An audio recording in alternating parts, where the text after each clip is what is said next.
ভারতে এসে সোমবার প্রধানমন্ত্রী নরেন্দ্র মোদীর সঙ্গে সাক্ষাৎ করলেন গুগল এবং অ্যালফাবেট সিইও সুন্দর পিচাই। জি-20 রাষ্ট্রগোষ্ঠীর সভাপতির আসন পাওয়ায় মোদীকে অভিনন্দন জানিয়ে তিনি বলেন, আমরা এমন একটি মুক্ত এবং সম্পৃক্ত ইন্টারনেট ব্যবস্থা গড়ে তুলতে চাই যা সকলের জন্য কাজ করবে।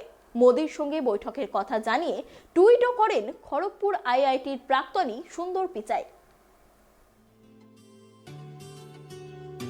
সোমবার প্রধানমন্ত্রী নরেন্দ্র মোদীর সঙ্গে দেখা করলেন গুগল ও অ্যালফাবেটের সিইও সুন্দর পিচাই। জানা গিয়েছে তাদের এই সাক্ষাতের মূল কারণ ভারতের জি-20 সভাপতিত্ব। এই সাক্ষাতের পিচাই প্রধানমন্ত্রীকে সকলের জন্য মুক্ত ও সংযুক্ত ইন্টারনেট পরিষেবার আশ্বাস দিয়েছেন বলেই জানা গিয়েছে। এই সাক্ষাতের পর সুন্দর পিচাই টুইটে লিখেছেন, আজকের এই চমৎকার বৈঠকের জন্য ধন্যবাদ প্রধানমন্ত্রী নরেন্দ্র মোদীকে। আপনার নেতৃত্বে প্রযুক্তিগত পরিবর্তন দেখে উৎসুক।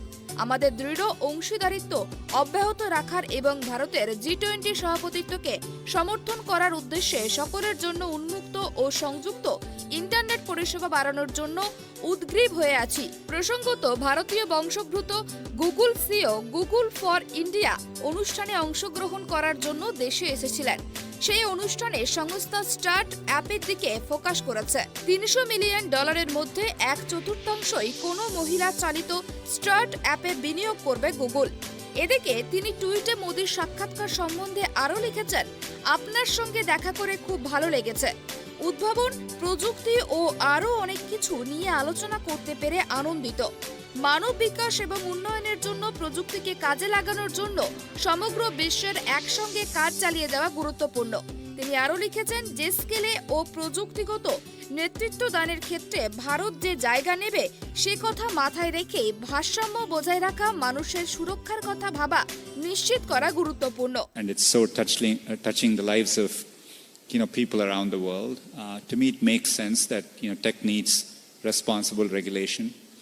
I think it's important for countries to think about how to best safeguard its citizens, be it privacy, be it security, and so I think it's an important phase, and so we are engaging constructively.